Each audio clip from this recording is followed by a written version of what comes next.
తీసుకొస్తున్నాడే ఈ 5 సంవత్సరాల్లో డిపాజిట్లు కూడా లేకుండా 5 సంవత్సరాల్లో ఆయన డిపాజిట్లు కూడా లేకుండా తూర్పు తిరిగి దండం పెట్టుకొని ఇంటికి పోయి పిల్లల్ని నడిపించుకోవాలి. చంద్రబాబు లాస్ట్ ఎలక్షన్ అని మీరు అంటారా? అది వాస్తవం మాత్రం వాస్తవమే. చెప్పడు, మాట తప్పడు, మడమ తిప్పడు, చెప్పిందే చేస్తాడు, చేసేదే చెప్తాడు. అంతకు మించి చేశాడు కాబట్టి ఆయనకి ప్రతి ఒక్కరు మనుషులు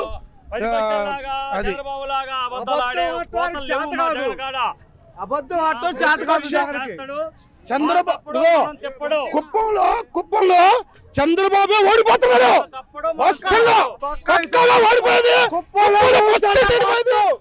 చంద్రబాబు కుప్పంలో వైసీపీ జెండా ఎగురుద్ది.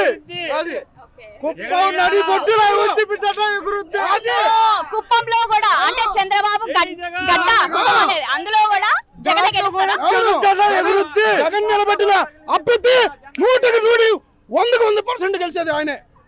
Okay, thank you so much. పేరు? నా పేరు రామూర్తమ్మ, సేనాపతి, ఉత్తరాంధ్ర నుంచి వచ్చాను నేను. ఓకే, ఏ డిస్ట్రిక్ట్ సార్? విశాఖపట్నం అమ్మ. ఓకే, ఈరోజు సిద్ధం సభకి వచ్చారు కదా, మీ అభిప్రాయం చెప్పండి. మా సిద్ధం సభకు రావడానికి మా కాన్స్టిట్యున్సీ నర్సీపట్నం, మా ఎమ్మెల్యే గారు ఇలాంటి సిద్ధాలన్నిటికైనా ఏదైనా ప్రోగ్రాం ఉన్నా ఎక్కడ ఏ సభ జరిగినా మమ్మల్ని అందరినీ ఎంకరేజ్ చేసి వెళ్ళమంటారమ్మా. అలాగే మాకు జగన్ గారు అంటే విపరీతమైన అభిమానం. నేను ఉత్తరాంధ్ర రీజనల్ కోఆర్డినేటర్ వైఎస్ఆర్సీపీ సేవాదాలు చేసిన మా ఎమ్మెల్యే గారి పదవి ఇవ్వడంతో నేను ప్రతి సభకి కూడా రావడం జరుగుతుందమ్మా. ఈ సభ కూడా చాలా విజయవంతం అవుతుంది. మాలాటోళ్ళు చాలామంది ప్రతి ఏరియా నుంచి వచ్చారమ్మా. ఈ సభను చూస్తుంటే ఇప్పటికే మాకు ఒళ్ళు పులకరిస్తుందమ్మా, అంత బాగుంది సభ. ఓకే సార్, అంటే ప్రతిపక్షాలు అంటున్నారు కదా జగన్ గారి కుర్చీ మడత పెట్టి పంపించేస్తాం, మేమే గెలుస్తాం అని గట్టిగా చెప్తున్నారు. సో దాని మీద మీ అభిప్రాయం? ఎంతమంది వచ్చినా వాళ్ళు మడత పడిపోయి వాళ్ళంతటా వెళ్ళిపోయే పరిస్థితి త్వరలో ఉందమ్మా. 175 స్థానాల్లో కూడా వైఎస్ఆర్సీపీ జెండా ఎగరబోతుంది. దాని గురించి అయితే ఎటువంటి ఇబ్బంది లేదు. వైఎస్ఆర్ కార్యకర్తలు అవనియండి, వైఎస్ఆర్ ప్రజలు, వైఎస్ఆర్ నమ్ముకున్నటువంటి కుటుంబాలన్నీ కూడా 100% వైఎస్ఆర్ జగన్మోహన్ రెడ్డి గెలిచే విధంగా అందరూ ఉన్నామమ్మా. కాబట్టి రేపు 2024లో జరగబోయే ఎలక్షన్లో మళ్ళీ సీఎం జగన్మోహన్ రెడ్డి గారే మా ఉత్తరాంధ్రలోనే వైజాగ్లో ప్రమాణ స్వీకారం చేస్తారని మా అందరికీ చాలా ఆనందంగా ఉందమ్మా. ఓకే సార్, అంటే సిద్ధం సభ ఈ 3 సభలు జరిగాయి, ఇది ఆఖరి సభ. అందరితో అంటున్నారు ప్రజలతో, నేను ప్రతిపక్షాలతో పోరాడడానికి నేను సిద్ధం, మీరు సిద్ధమా అని. ఆయన అన్నట్టు ప్రజలందరూ సిద్ధంగా ఉన్నారా ఆయన్ని గెలిపించడానికి? అమ్మా, ఆయన ఒకటే అడిగాడమ్మా, నేను మంచి చేస్తానున్నాను, నేను మంచి చేశాను అనుకుంటేనే మీరు ఓటేయండి అని. కాబట్టి ప్రజలందరూ ఆయన మంచి చేశాడనే ఉద్దేశంతో మేమందరూ సిద్ధంగా ఉన్నామమ్మా. ప్రజలందరూ సిద్ధంగానే ఉన్నారమ్మా. ఆయనకు ఓటేసి ఆయన్ని గెలిపించడమే మా సిద్ధమమ్మా. కాబట్టి ఒకటి, పవన్ అన్నయ్య మాకు దగ్గర బంధువులు అట్టాడు. మా అన్న చాలా ఎక్కువ చేస్తున్నాడు, కొద్దిగా తగ్గించుకుంటే బాగుంటుందని మా పవన్ అన్నయ్యకి మరీ చెప్తున్నాం. మేము కాపులు అందరం కూడా జగనన్న వెనకాతలే ఉన్నాం. మా పవన్ అన్న వెనకాతల మా కాపులు అనేవాళ్ళు ఎవరో లేరమ్మా. ఆయన క్యాస్ట్ ఫీలింగ్ తెచ్చి చాలా మా కాపుల్ని అమ్మేశారు గతంలో వాళ్ళ అన్నగారు. ఈయన మళ్ళీ అమ్మడానికి తయారయ్యారు ఆయన. కాబట్టి దయచేసి పవన్ అన్నయ్య మీరు ఒకటి ఆలోచించండి. మీరు ఎటువంటి పరిస్థితుల్లో మీరు అమ్ముడు పోతే పొండి, కానీ మీ వెనకాతల మా కాపులు మేము అమ్ముడు పోము. మేము జగనన్న వెనకాతలే ఉంటాం. జగనన్నతోనే మా పైన, జగనన్నే మళ్ళీ సీఎం.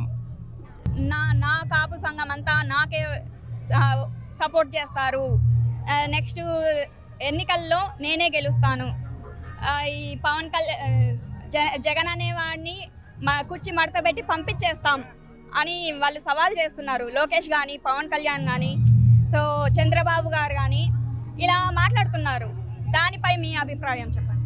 పవన్ అన్నయ్య కానీ, చంద్రబాబు నాయుడు అన్నయ్య కానీ అక్కడ మన తెలంగాణలో ఏదో చేశారు, అక్కడ అటర్ప్లాప్ అయిపోయారు. ఇక్కడ ఏపీలో కూడా చేద్దామని అక్కడి నుంచి ఇక్కడికి వస్తున్నారు.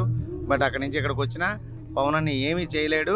జగన్మోహన్ రెడ్డి గారు ఏ కాపులకు న్యాయం చేయలేదమ్మా. పేరు నాని గారు ఎవరు, వాళ్ళ నాని గారు ఎవరు, మన అంబటి రాంబాబు గారు ఎవరు, అలాగే గుడివాడ అమర్నాథ్ గారు ఎవరు, ఇలాంటి పెద్ద పెద్దలు కురసాల కన్నబాబు గారు ఎవరు, వీళ్ళందరికీ మినిస్టర్లు ఎందుకు ఇచ్చారమ్మా?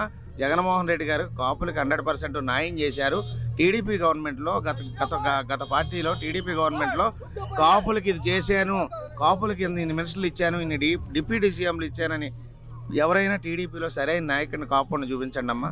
అలాగే ఎక్కడైనా సరే ఏ కాన్స్టిట్యున్సీలో కూడా టీడీపీలో ఉన్నటువంటి కాపుల్ని ఎవరు కూడా గుర్తించరమ్మా. కాబట్టి వైఎస్ఆర్సీపీలో ఉన్నటువంటి కాపులకు గుర్తింపు ఉంది. కాపులకి న్యాయం జరిగేటట్టు జగన్మోహన్ రెడ్డి గారు చేస్తున్నారు కాబట్టి ఆయన అంటే మేమందరం ఉంటామమ్మా. మేము ఎటువంటి పరిస్థితుల్లో కూడా ఈ సిద్ధం సభతో మేము ఎన్నికలకు సిద్ధం. వైఎస్ఆర్ జగన్మోహన్ రెడ్డి గారిని గెలిపించడానికి మేము సిద్ధం. 100% సీఎం వైజాగ్లో వచ్చి సీఎం గారు ప్రమాణ స్వీకారం చేయడానికి సిద్ధంగా ఉన్నారు కాబట్టి మేము అందరం సిద్ధంగా ఉన్నామమ్మా. ఓకే, విజయ పేరి జగన్ గారే మోగిస్తారని పక్కా చెప్తున్నారా? సింహం సింగిల్గానే కదమ్మా వస్తుంది. సింహం సింగిల్గానే వస్తుంది. పందులు గుంపులుగా వస్తాయి కాబట్టి మళ్ళీ నిన్న వేరే ఒకరితో కూడా పొత్తు పెట్టుకొని చంద్రబాబు నాయుడు గారు కాంగ్రెస్తో మాట్లాడతారు, బీజేపీతో మాట్లాడతారు, అవసరమైతే సరిమలక్క కాళ్ళు పట్టుకుంటారు, కుటుంబంలో గొడవలు పెడతారు. చంద్రబాబు నాయుడు గారి పని ఏంటంటే ఎవరు కాళ్ళు పట్టుకుంటే బాగుంటుందని కాళ్ళు పట్టుకొని వాళ్ళ లాస్ట్కి జిత్తు పెట్టి ముంచే రకం చంద్రబాబు నాయుడు గారు. ఈ పవన్ కళ్యాణ్ అన్నకు కానీ శర్మిలక్కకు కానీ తెలియక ఆయన ఉచ్చులో పడ్డారు. దయచేసి అక్క, అన్నయ్య మీరు తెలుసుకొని జగనన్న వెనకాతలు ఉండండి, మీకు మంచి జరుగుతుంది. Thank you sir, thank you so much.